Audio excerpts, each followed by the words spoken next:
I think this entire world. And if you look at just a tennis specific inspiration that I've had, I would actually go back almost 40 years, 50 years. When as little kids, we used to watch Rod Laver play. Rod Laver was from Awesome. Australia. Uh, you know, m- Probably one of the greatest tennis players who has ever set foot on a tennis court. And the reason I say that is that he actually won all the four slams in 1962 and then turned professional.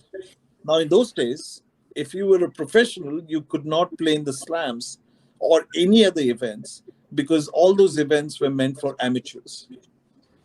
And it Right. was almost 6 years before sport the sport of tennis opened up to the professionals to participate. And the first year that he came back in 1968, he ended up winning all four slams again.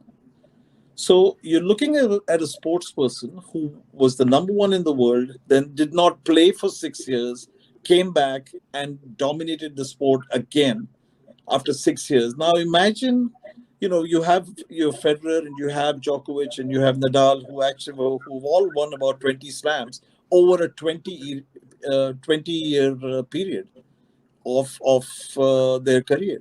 And then Absolutely. you have Rod Laver, who won 8 slams in just 2 years, Wow. and actually lost 6 years in between without any tennis whatsoever on the amateur circuit. So can you imagine the kind of records that he would have broken if he had been allowed to play those 6 years? So for me in tennis, Rod Laver, surely.